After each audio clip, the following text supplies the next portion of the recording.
This is the hidden provision in the IRA that if you don't do your homework and you actually sit down and force yourself to read it, you're not going to really understand it. These are grants, not loans, correct? We've been talking about grants the whole time. The tax credit you get from the federal government is 10% of your operating cost, potentially all the way back to the mine. Do you have a view on what the characteristics of the kind of projects that'll be the biggest beneficiaries of all these acts are? I want to just pin into that foreign entity of concern. We've got a lot of lithium projects that there's a joint venture arrangement between an Australian miner and a Chinese company. Why don't we talk about the Section 45X as well? Mining companies that we speak about on the show, Syrah, Lynas, Jervois, the implications of this one can be quite enormous, can't they? What you agree with Rusty on, and particularly what you disagree with him on. Pretty much everything he said. I mean, legend. I want to know how I can invest in this fund. Unfortunately, it's closed. G'day, money miners. Wednesday, 25th of October. Why do we say the date? Just so people know they're listening to the right episode, eh? I can't think of a better reason. It's like saying today the gold price is. We don't want Well, we're timely, mate. We're on the news and stuff. Anyway, we've got a pretty cool interview in store for the Money Miners today. We had a sit down with Todd Malan. So Todd's got, he's got a wealth of experience. He's an American. He's based in America. Based in Washington for 30 years. Yep. Interfacing with the intersection of like government and mining there. And it's a different kind of interview to what we normally do, but we think the underlying theme is hyper important for our listeners to be across, because we kind of consider the policy settings and the geopolitical dynamics right now as being a really important driver in commodity markets to come. Yeah, and some people might think, we're going to talk about the IRA, we're going to talk about legislation and acts, and that's a bit boring, but it's absolutely not the case. It's just as important as, your commodity price going up. The implications, the grants, the loans, the tax credits, the incentives are just, they're phenomenal. You can't underline that enough.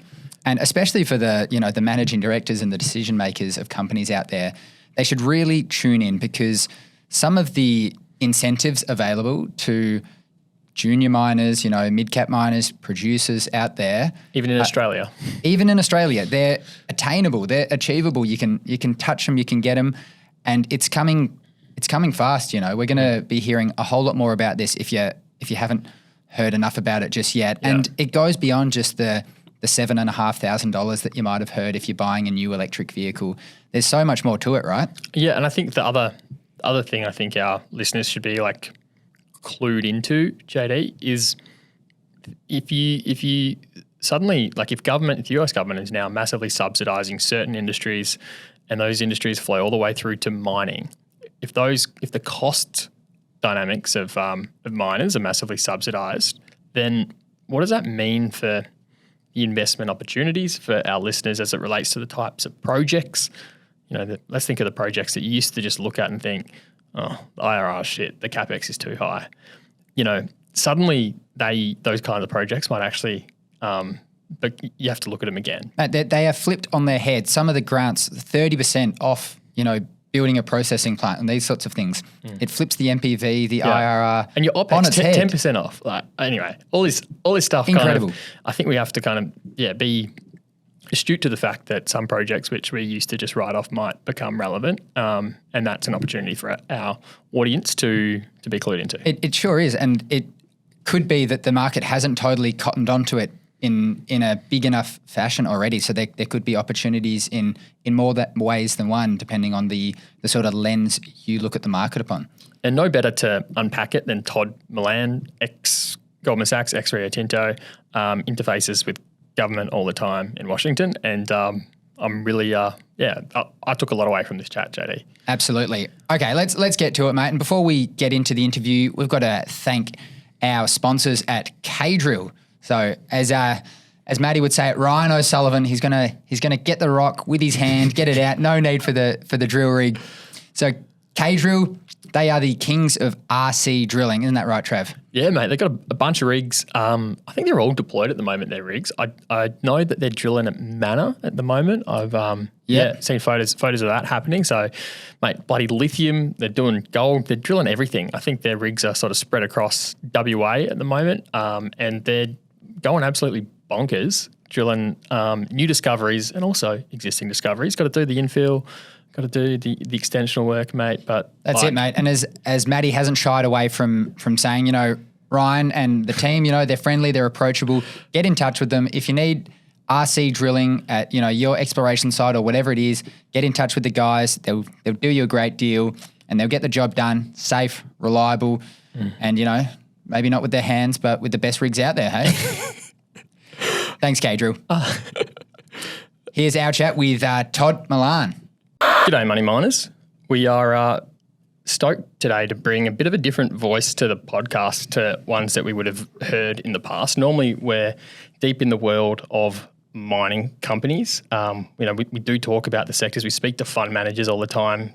Today is a bit different, JD. We're not speaking to a fund manager. We're not speaking to someone who can help us understand the technical realities of the mining industry better.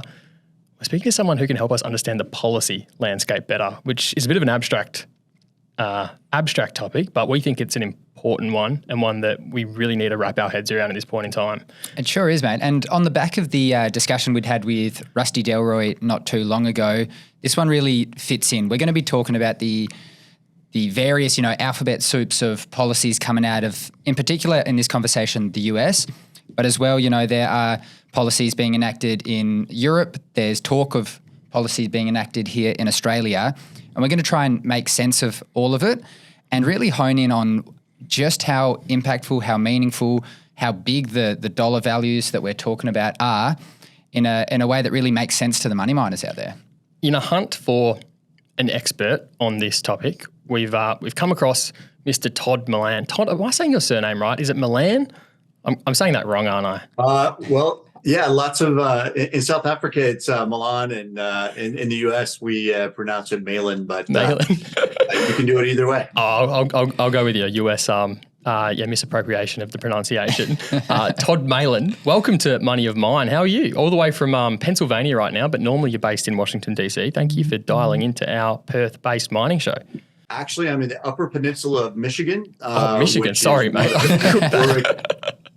Historic copper districts in the United States. So yeah, I'm in Marquette, Michigan, and good day. Good day indeed, mate.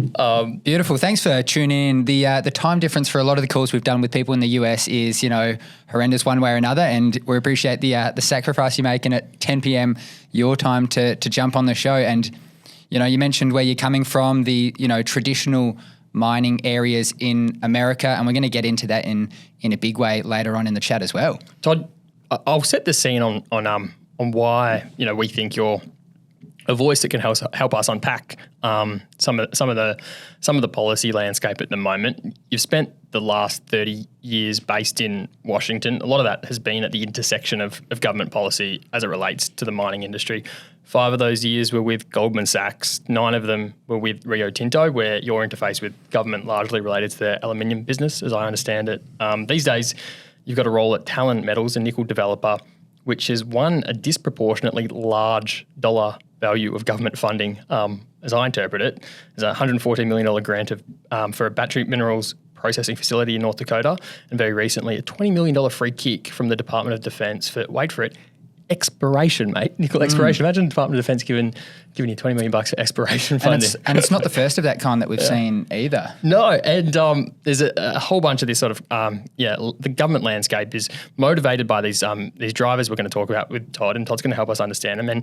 And there's some serious relevance to the Australian investment landscape because a lot of this funding flows through to Australian companies, and so the savvy MD should really be paying attention because Todd's going to help them understand how they might be able to get some of this funding as well. So thank you very much, Todd, for helping us kind of debunk what seems like a little bit of a mystery to us. No, happy to do it, and I've spent a lot of time in Australia in my career, both at Goldman and then at Rio Tinto, and was on the board of the American Australian Association for about 7 years. So yeah, let's dive in. I mean, on the eve of the Prime Minister is going to be in the White House tomorrow, talking about critical minerals, and then enjoying a state dinner with President Biden. And apparently the B-52s will be offering entertainment. The B-52s. There you go, as timely as ever, money of mine. So why don't we start in sort of broad strokes, Todd, and talk about why we are speaking about this right now. So the way we sort of see it, there's a couple of big moves and changes happening globally, and one, that's the energy transition, and two, that's, deglobalization or geopolitics becoming more of a topic than they have in a long time. How do you sort of frame the discussion when you have these conversations about why this is so prominent now? So I think there's two big macro drivers that are happening at the same time. It's a very bipartisan sort of set of drivers. Number one is this realization coming out of COVID that security of supply is really important. That if you lose security of supply in crucial defense platforms, in technology, you're really vulnerable. And then you have this other big trend where you have this drive towards clean energy. And some of that is not bipartisan, but in many ways it can be bipartisan. But certainly we saw the IRA move forward to advance and try to scale up clean energy systems.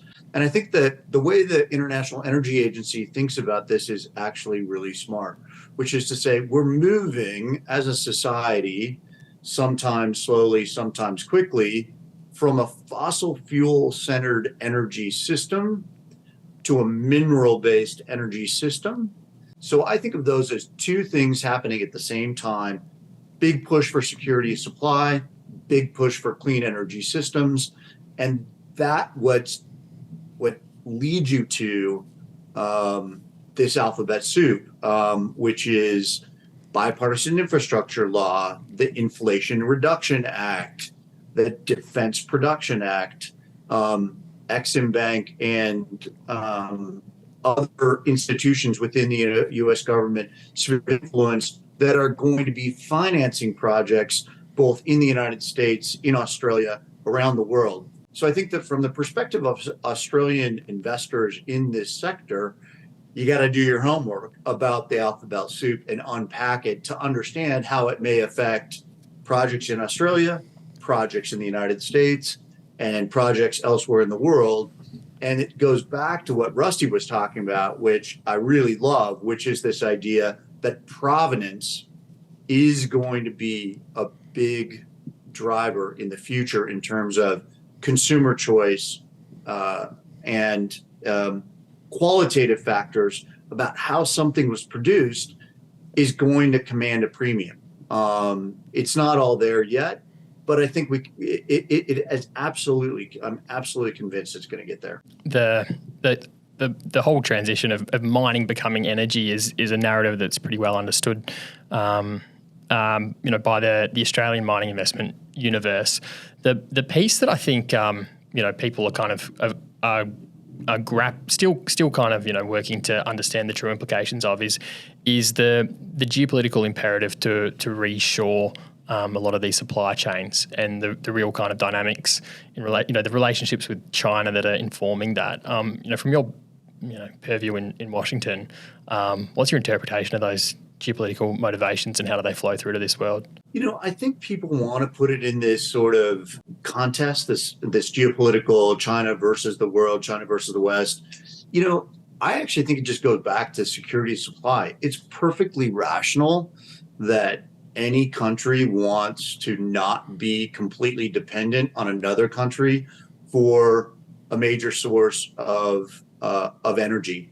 And the Chinese have actually, and Rusty touched on this as well, done a very good job with their mineral policy, investing strategically in refining capability, forcing companies that are focused on a primary material look at gallium. Gallium's been in the news. The Chinese basically control probably 90% of the world's gallium that goes into gallium nitride semiconductors, which is the newest form of semiconductor technology. How do they do that? Well, they basically make every alumina refinery that the Chinese own extract gallium out of the Bayer liquor.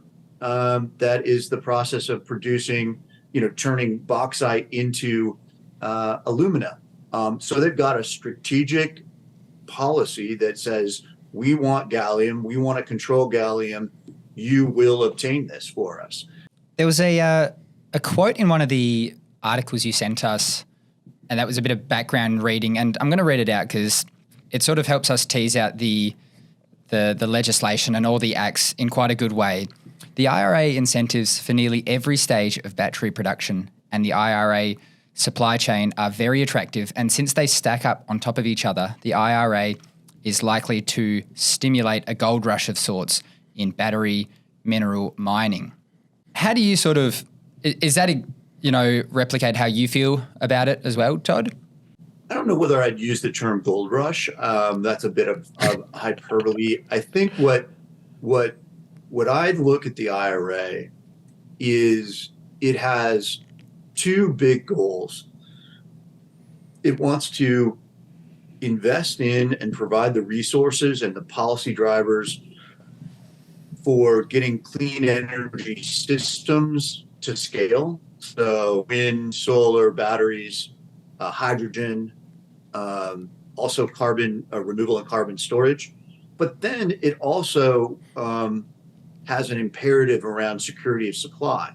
So if you look at, the $7,500 tax credit per electric vehicle that was put in place by the IRA, it also has a requirement that the materials that go into that battery be sourced from countries that have free trade agreements with the United States or in the United States. So that's domestic mining, domestic recycling, and sourcing from allies like Australia, Canada, Morocco, Chile, all who are mineral rich and have free trade agreements and produce at common standards with the United States. That's kind of the idea, but that goes to Rusty's idea, provenance counts in these policies.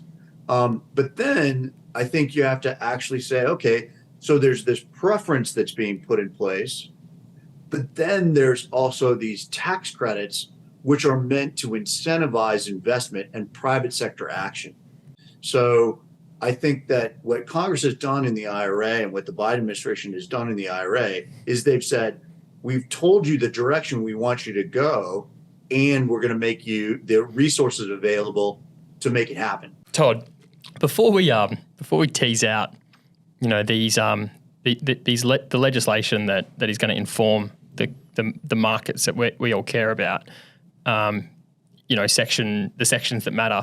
I'd love to just kind of recap your thoughts, having kind of watched the interview with Rusty, where he kind of advocates for metal market price bifurcation to reflect the inputs that go into producing them.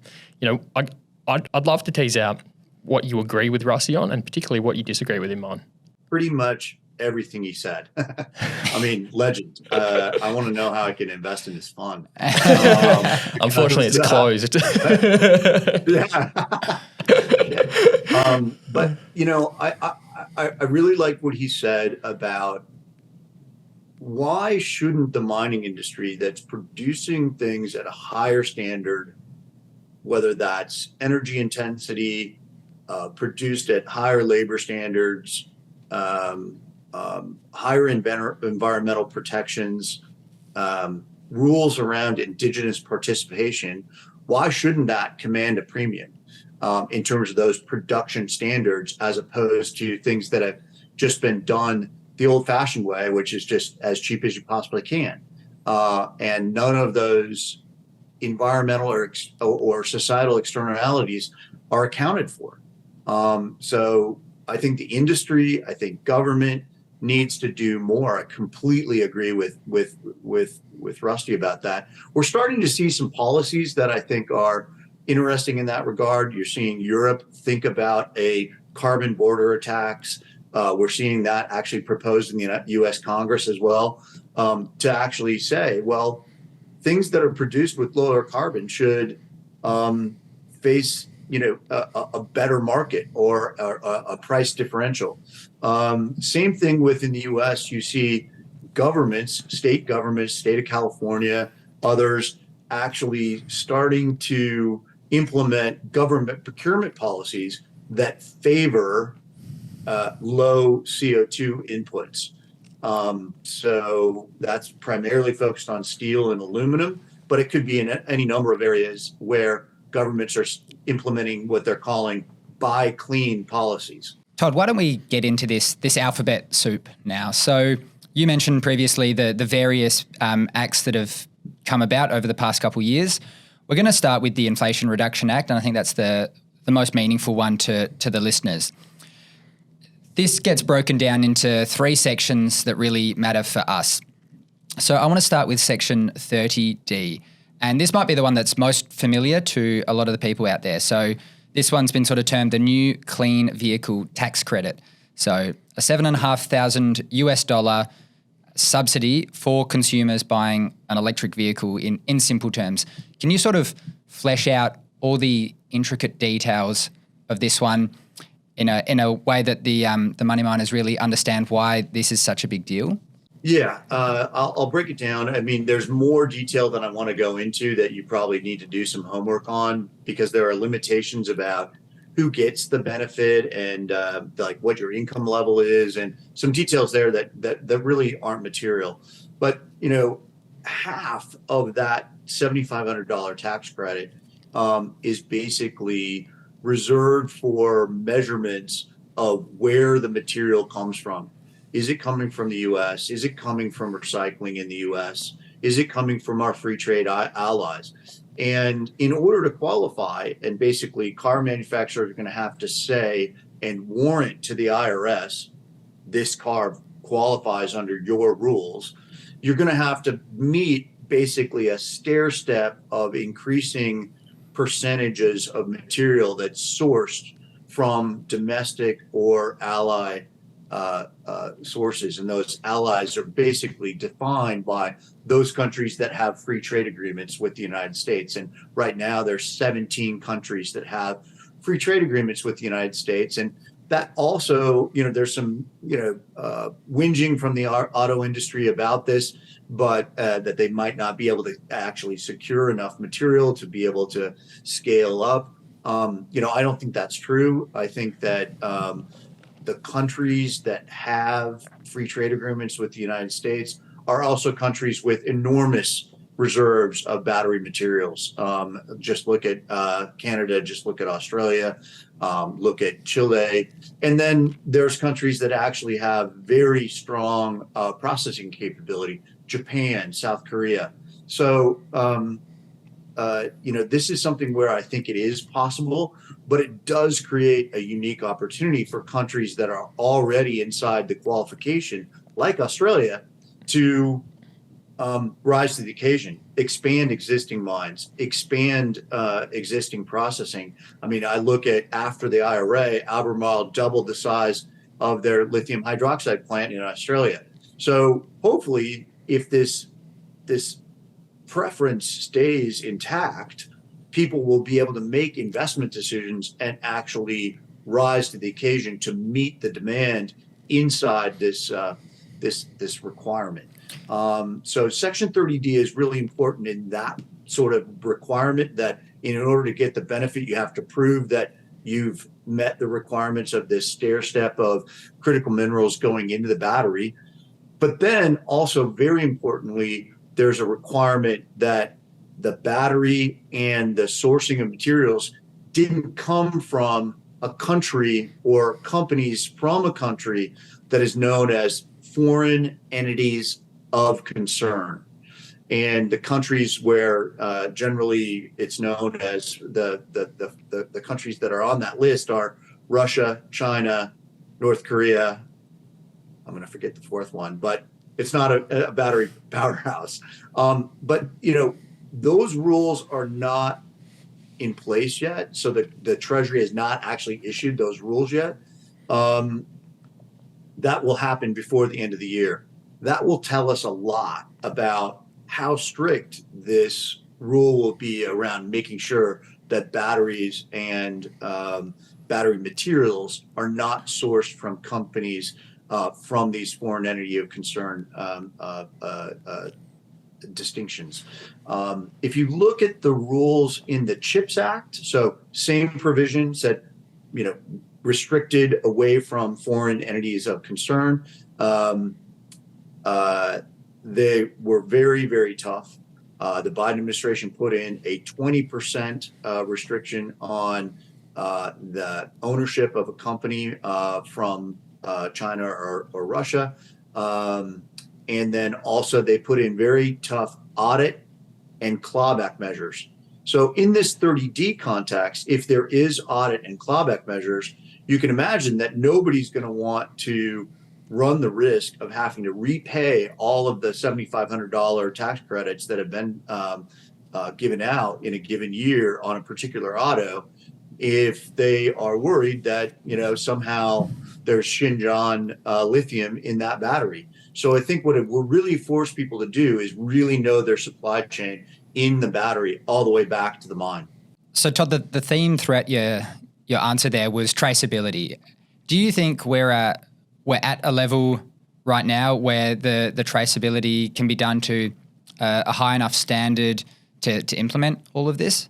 Absolutely. There's a number of technology companies that are out there with traceability solutions. One of my favorite is Circular, based out of the UK. They have a really robust ability to track and trace. As somebody who's developing a nickel mine in the United States, it's absolutely vital to our franchise, our brand proposition that we offer to our customers like Tesla and others, a tracing solution that will work with their systems and also work with Li-Cycle and Redwood or other recyclers out there. It's absolutely something that we've got to be able to offer to the end customer, that they can know where that material was from and what the standards were that it was produced under. I used to work at Rio Tinto. I think Rio Tinto has a great aluminum brand out there, Start Responsible Aluminum, that offers that traceability all the way back from the bauxite mine all the way through to an aluminum can or an Apple phone. They'll be able to offer that. And so it's absolutely happening now in the real world. And companies like Circular are going to give those solutions. It's this Section 30D, which like that. I guess the eligibility of a tax credit for materials sourced from certain countries is, I guess, the most clear and distinct, clear-cut policy that I think you can point to as a rationale for a lot of the discussion around price bifurcation at the moment. These critical minerals from these jurisdictions will be eligible for this very clear tax subsidy in this huge industry that's looking to be reshored in the US. But my question is, doesn't that all kind of hinge on the $7,500 subsidy being enough to actually equalize the competition versus, the BYDs that we're seeing come out of China? And to the best of my knowledge, they're on a relative basis, producing equal, cars, but much cheaper than $7,500 cheaper. Yeah, I don't think we've seen that much incursion of Chinese imported vehicles into the United States. There's a very steep tariff on imported Chinese vehicles, so I don't think that that's gonna. Yeah, they're able that they are producing cars more cheaply. They're producing quality cars, but I think there is this barrier to getting into the North American market. I think the exception, though, is Geely, who own Volvo and Polestar, and they're producing vehicles in the United States. So they're basically emulating what the Chinese and South Korean cars have done and actually invested in the United States, invested in brands that Americans know. And that is one way that they're being quite successful. So if you look at Polestar, if you look at Volvo, they're producing vehicles in South Carolina. Why don't we talk about the Section 45X as well? And I'd heard you speak about this one previously. And I mean, a couple of the details really, really blew my mind. The no sunset clause on this one is astounding, really. Why don't you, explain to the listener what this really means for mining companies that, we speak about on the show, Syrah, Linus, Jervois and stuff. There's a few more. The implications of this one can be quite enormous, can't they? Yeah, this is the hidden provision in the IRA that if you don't do your homework and you actually sit down and force yourself to read it, you're not going to really understand it. And you probably have to read it a couple times because you may not think it's actually real. I think 45X is basically a production incentive. So it only applies to operations in the United States. So from an investor standpoint, it's companies that are developing projects in the United States. And it provides incentives to operations to produce, solar panels, batteries, wind turbines, hydrogen electrolyzers. So it's all of the machinery, all of the systems that go into clean energy. And there are individual tax credits for each area. But the sneaker that Senator Manchin from West Virginia put in as part of his big grand deal with President Biden to move the IRA forward was to add in critical minerals. And the provision in critical minerals is a very helpful incentive. So it basically lists 50 critical minerals, and it says, if you produce these critical minerals to a certain level of purity, the tax credit you get from the federal government is 10% of your operating cost back as a tax credit to the entity that is doing the refining, and potentially all the way back to the mine. We're waiting on guidelines from the Treasury Department. So the law is a little bit opaque as to who gets to claim the tax credit. And remember, these tax credits apply to people whether you have a tax liability or not. So they're direct pay, and it doesn't matter whether you have a liability or not. So you basically put a calculation of 10% of your operating cost down on your tax form, and you get that back in the form of a tax credit. That's a big boost to how projects pencil out.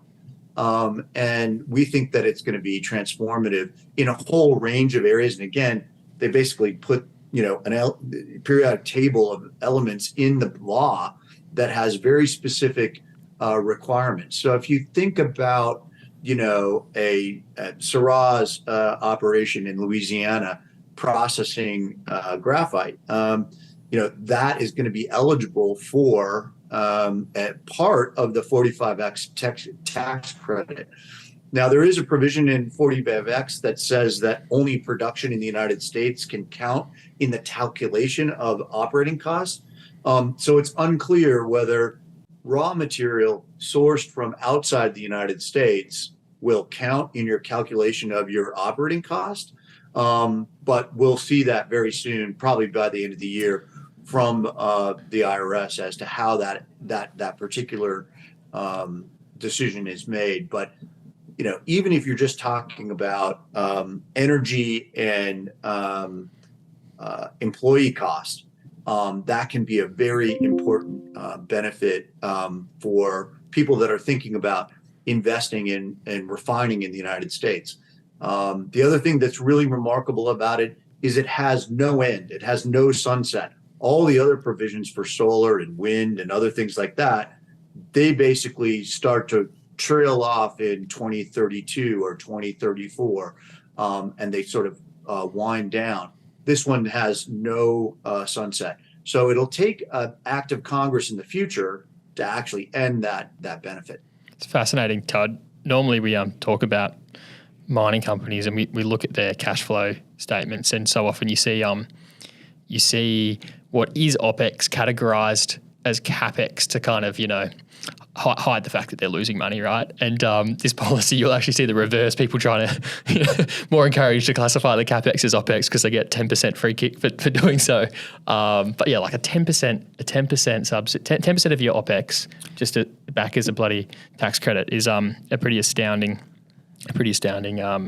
policy there. It's huge. I had one sort of follow up on that, Todd, and I appreciate what you said that it hasn't been sort of fully fleshed out in all the detail. There hasn't been a real precedent set, if you like. But how would it work in the sort of inverse of the example you gave with Syra, with the operations outside of the US coming for downstream inside of the US? Imagine you have a mine in the US, so the upstream component's done the US. Would they have to prove that it's gone, sent to another company downstream, all happening within the US to be available to get that grant? Or would they have to be the ones that build the downstream facility? Yeah, you're going to have to do the end process, basically getting it to 99.1% purity is going to happen in the US in order to get the benefit. The sort of jump ball is, will it be only domestic raw material that'll count in the calculation, or will non-U.S. raw material count in the calculation? Yeah. And that'll be a decision that the Treasury Department will announce again before the end of the year. So this is pretty much a benefit only for investors and operators in the United States. It could be a demand pull for Australian lithium or Australian nickel if they allow material from non-U.S. sources to count in the calculation. Yeah, one of the implications of this policy that I can think of is the inability of countries like Australia, for example, to have a competitive advantage in that downstream refining element versus the United States, because it's this massive incentive for it to go to the US for the downstream refining instead. I think so, but I'm not 100% sure that'll really hurt Australia as much as it hurts Mexico and Canada. If you were thinking about putting lithium refinery in North America because of 45X, it just became crystal clear that you're going to do it in the US. You're not going to consider Mexico or Canada. Yeah, there are other OPEX considerations of doing it in Australia, I guess, but you can it puts into perspective some of the rhetoric you see from the leaders of giant businesses here advocating for more government support for downstream. But yeah. And there's one more section, Todd. We've alluded to three. The third one being Section 48C. So this sort of relates to a 30% investment tax credit. I think you've previously said that it's capped at US $10 billion, with an interesting sort of carve out for $4 billion of the 10 having to be done within coal country. I assume this has a lot to do with the Senator Joe Manchin you mentioned of West Virginia being of West Virginia. Can you sort of flesh out for us how this one looks and what the sort of implications are for, the companies looking to get the benefits of this one? Yeah, so this one is capped, so it's only got 10 million, so it's competitive to actually apply for it, and that's going on right now. I think the deadline is passed, but $10 billion. It's a 30% incentive of the cost of building the project, whether that's a solar manufacturing facility or a critical mineral refinery. All of those things are eligible. You get basically bonus points if you're citing that within what they call coal country. So that's a place where a coal mine is closed or a coal-fired power plant is closed. They're trying to make sure that that in this energy transition, they don't leave people behind. And I think that, it's definitely something that Senator Manchin wanted to do. But I've heard President Biden be quite passionate about making sure that we don't leave working people behind in the energy transition. So I think there was pretty good alignment about this. But it'll be interesting to see how they make the choices, because again, there'll be a big reveal, and you'll see who gets what, and is it more in solar, is it more in hydrogen, and again, it's in this This is the manufacturing incentive, so it's all about building factories to do these things, and critical minerals are absolutely part of it. The rub is, though, if you take 48C, you can't qualify for 45X. So if you think about critical minerals, 30% of your construction cost of your facility versus 10% per year of your operating costs back in a tax credit without any end, it's a pretty easy choice as to which one's more beneficial to in the critical mineral space. But you have the overhanging factor of you not knowing when they might can that sunset clause. They're playing games with you guys. But the one thing, there's a lot of people talking about how the Republicans might change the IRA if they gain power. And, I'm one of the people that thinks that I don't see it being changed in a root and branch fashion. I think that so much has gone into the red states from the IRA. That's going to be there's going to be a lot of Republican governors that are going to resist unwinding that. If President Trump becomes president, I wouldn't be surprised if he just rebranded it the Trump China policy and changed it around the margins. But I certainly think that one of the places that would be the last to be changed would be the policies that are in the critical mineral space, because again, that's just a place where we have very broad bipartisan agreement.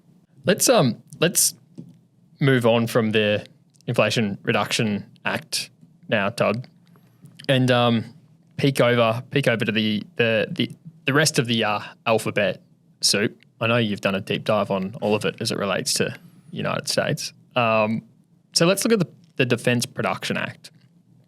I think, at a broad brush level, over $1 billion in funding, critical minerals a big part of that, and applications to US and Canadian projects.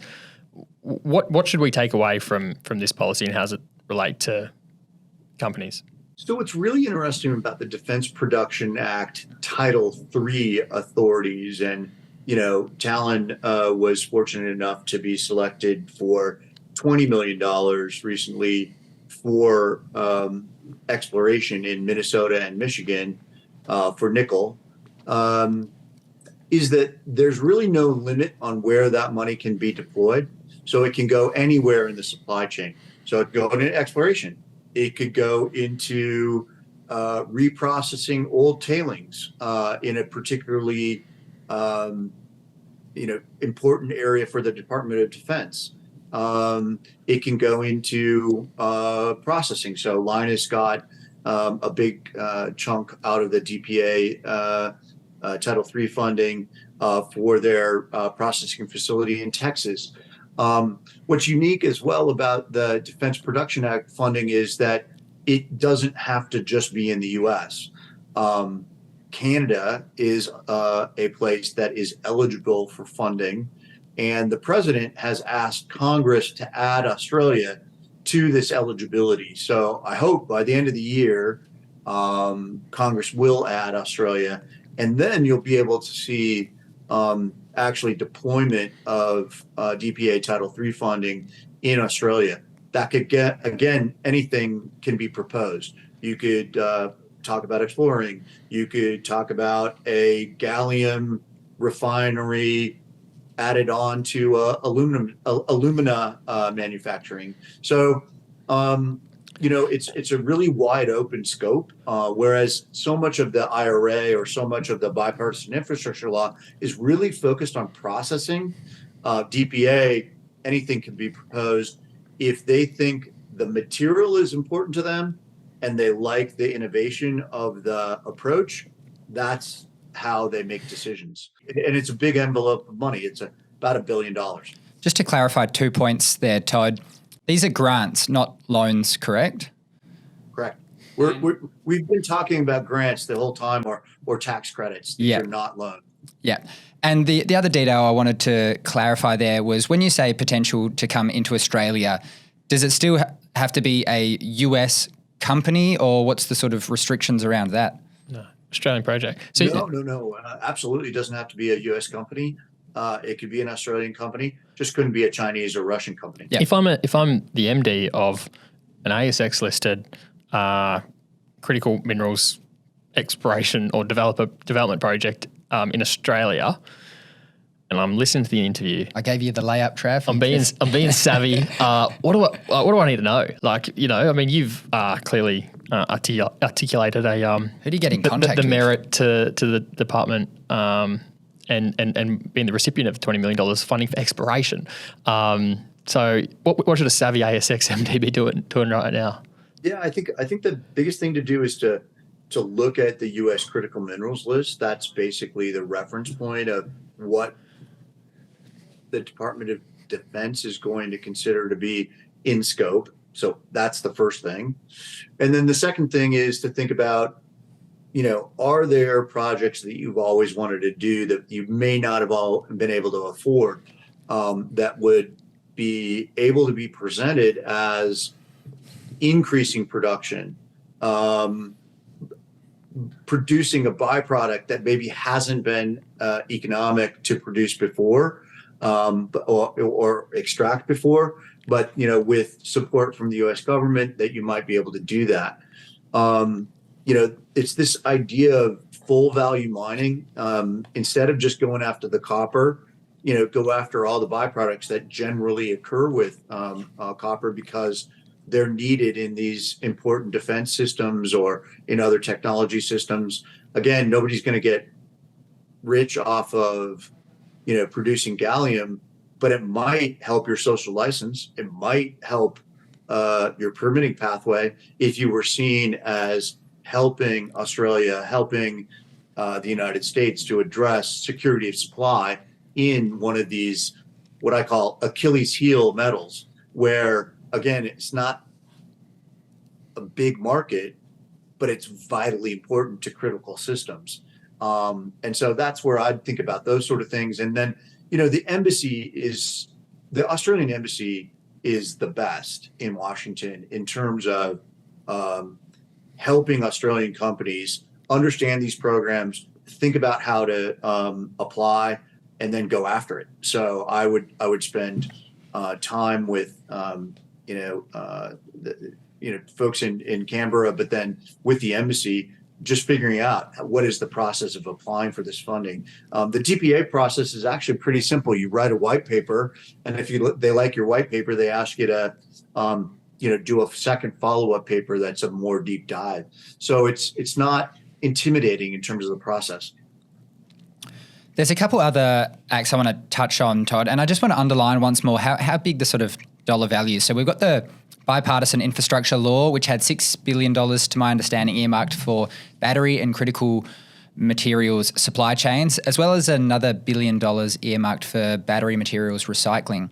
And then there's also the Department of Energy, the DOE loans program, which has $250 billion as a part of that program. And that has in the past made loans. That was the one that CSIRO received $102 million in a loan, a bit different to what we'd been previously discussing. I mean, it really makes the funding that the Australian government of, I think, $500 million that they put forward for these sorts of things 3 or 4 months ago really almost pale in insignificance. Of those remaining laws, I think the Prime Minister announced today another $2 billion. I saw that. Today. JD's info's out of date. He hasn't read the news yet. There we go. Well, I'm sure we'll be talking about that one soon. But of those remaining acts and laws, what are the key details that stand out in relevance to the audience we're speaking to here, Todd? Well, you mentioned the LPO office. I mean, that is a huge capability in a high interest rate environment to be able to get low interest rate loans to build up the supply chain, that's a vital tool. Again, that's much more focused on doing that in the United States. But you mentioned Syrah. Ford has gotten, I think, $3 billion loan from the LPO office. So it's a vital tool in this effort that, of course, is going to be very hard to try to build up a supply chain that isn't hostage to China. And, the Chinese keep, reminding us of their advantage here by, putting in export controls on gallium, germanium, and then last week on Graphite. Yeah. So, they're reminding us that they've got this lead. And I think that just makes the determination in Washington and Canberra and Brussels and Ottawa to double down and say, okay, great. Yes, it's going to be hard, but we're going to build up secure supply chains in these battery materials. It means more primary material, but it does also mean recycling. To the point we talked about earlier, all of these things are infinitely recyclable and should be reused in future generations, future innovations of clean energy systems. Yeah, the point on recycling is fascinating because they have these characteristics, but that is not commonplace as of yet.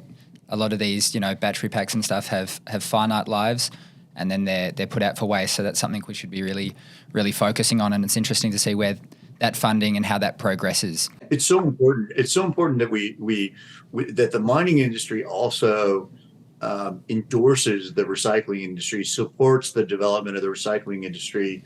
Mark Cutifani a couple of years ago was talking about how he thought of Anglo American ultimately transitioning to a materials company, and that he saw, primary and recycling as the future business plan of the big majors. Rio Tinto's just recently got into aluminum recycling in North America. It's so important that we also educate people that the scale of what we need to do to move to a primarily clean energy system, it requires so much more minerals. I think Robert Freeland was saying that the other day that it's 3 times the copper that humans have produced ever is required for the energy transition. So, it's a huge amount of scale. We can't recycle our way to that. And I think that some people in the environmental community are really confronted by the mineral intensity of the energy transition. And it's sort of their don't look up moment that they just want to pretend we can recycle our way to this. I'm not saying that recycling isn't important, and future generations are absolutely going to have a circular capability. But right now, we've got to figure out a way. How do we get more primary material into the system? Let's get into the implications of all these, policies. So you touched on being a fan of what Rusty had said in the interview we'd done last week, and the big sort of elephant in the room there is that prices are going to bifurcate. Certain prices are going to go higher. You've already touched on the fact that this needs to happen. You agree this is happening, but from your purview, have you sort of seen pockets where this is starting to happen? We've talked about it happening in a small way in low carbon intensive aluminium. Where are there perhaps commodities or areas you start to see this happening in sooner rather than later? Yeah, I think it's happening in steel. I think it's happening in aluminum. It's happened in the auto supply chain in copper for a long time in terms of the content requirements of NAFTA required that certain value of the parts that went into a vehicle had to be sourced from North American sources. So I used to go to, copper rolling mills where they had big stamps made in NAFTA on, various different copper parts because they had to keep accounting of those sort of things. It was very thin premium, and people didn't want to have it be public that there was premium being paid. But that's some of the things that you see sort of whispers of it, and ultimately, when you've got a carbon tax or when you've got a customer that is basically trying to satisfy values consumers who really demand to know where something was produced, at what standard it was produced, that's going to become a lot more apparent, in my view. And I completely agree with Rusty on this, that the mining sector's got to be more forthright about this and demand it. Yeah, that was one of the takeaways from the chat with Rusty for me, was advocating for the responsibility not to fall down to the consumer's demands, but advocating for more external influence in the matter. Looking at the whole policy landscape, a real clear implication to me is that prices are higher. The metals prices become higher, things are scarce, you can't get supply in other jurisdictions, everything, just prices go higher. Yeah, I think it's absolutely possible. I mean, there's plenty of other commodities that have been turned on their head. I mean, just look at coffee, what Howard Schultz did to coffee. I mean, what people were paying 50 cents for, they're paying $5 for now, through a combination of different factors of quality, branding around fair trade, et cetera. And a more valuable product, but those differentiating factors are exactly what I think Rusty and I are talking about in provenance and the standards under which something was produced. If we pivot our attention to the implications for with a bit of an Australian lens, so you mentioned the Prime Minister visiting the US, hosted by Biden, the state dinner tomorrow night, your time. I guess these conversations that we've had today, like how high on the priority stack are the precise kind of policy dynamics and geopolitical factors that we've discussed in this conversation going to be for Biden and Albanese?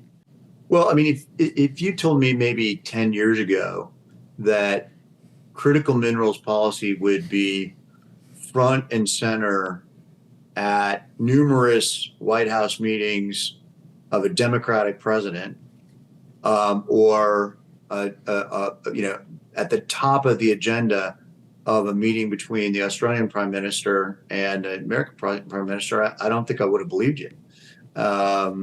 So it's really been, during my career in this area, a rapid ascent of how important critical minerals policy is, and the enormous amount of resources that governments are putting towards it. It's not just rhetoric. It's not thou shalt do this. It's also, we want to do this, and here are the resources to make it happen.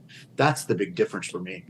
There's one more implication that I want to touch on, Todd. So it's the sort of notion that there's projects out there that were perhaps unlikely to get funded, now needing to be looked upon with a new lens. Do you have a view on what the characteristics of the kind of projects that'll be the biggest beneficiaries of all these acts are? Well, we have to see these rules come out. The ones to watch, as I said earlier, are the foreign entity of concern, the Section 45, the X rules, final rules on Section 30D are the main ones to watch before the end of the year. And I think what we'll be able to tell there then, it's kind of like back in grade school when you played musical chairs, the teacher's taking some chairs out of the middle of the room, and the music's flowing. And for the battery manufacturers that believe that the $7,500 incentive is important to them, they're laser focused on how they're going to apply and keep that demand driver, especially as vehicle purchases have slowed. So I really think that Q1 of next year, Q2 of next year is when you're going to see people react to these rules and make choices. And in some places, there's only so much to get.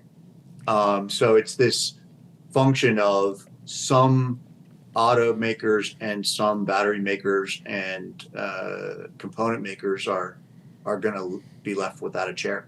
I want to just pin into that foreign entity of concern provision a little bit more, because you described it in a way that kind of captured companies that were domiciled in a foreign entity of concern. So I guess I know the policy is still evolving, but we've got a lot of lithium projects that investors are looking at. That the project itself might be in Australia, but there's a joint venture arrangement between an Australian miner and a Chinese company. How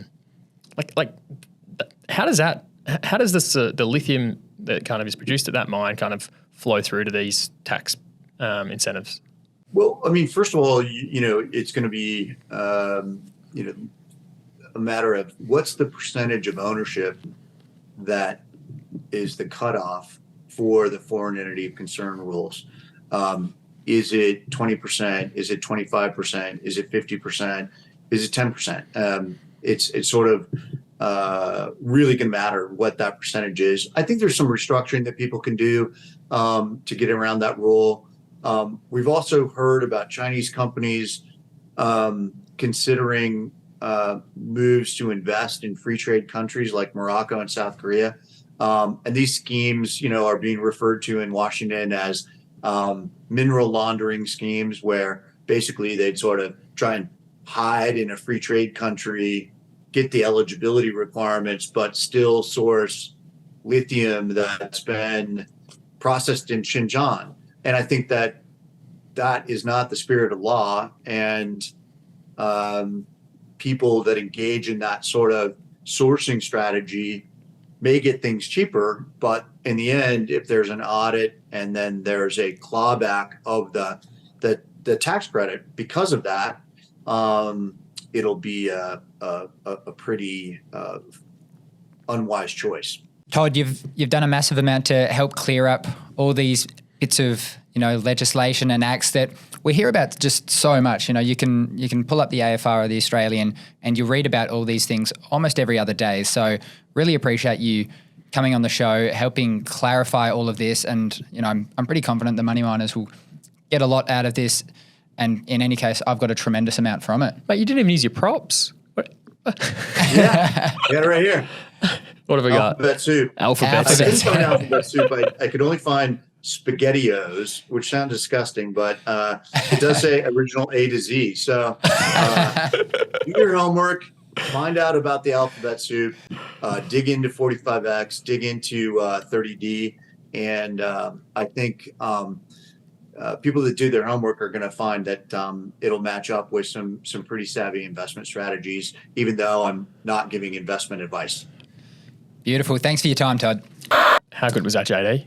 That was awesome. And, I've said it once, I'll say it again. I learned so much from Todd. Some of those, the various sections of the acts, they are just, in my opinion, pretty, underappreciated by the market at the moment. And, if you're a company MD or you're another sort of decision maker, get on top of it, Like sort of Todd said, you can speak with the right people, get out there, understand how it's relevant to you. I think the market over the coming period might start to really appreciate just how monumental this can be. So the thanks, policy, Todd. the policy prerogative is going to sort of, impact the companies we care about in advance. And I think it's important to be clued on to these dynamics ahead of time. So great conversation. Let's thank our partners, mate. Terra Capital, Anytime Exploration, JP Search, Cagel, and SMEC. Perfect. Legends. Thanks a lot, guys. Hoodaroo. Hoodaroo. The information contained in this episode of Money of Mine is of general nature only and does not take into account the objectives, financial situation, or needs of any particular person. Before making any investment decision, you should consult with your financial advisor and consider how appropriate the advice is to your objectives, financial situation, and needs.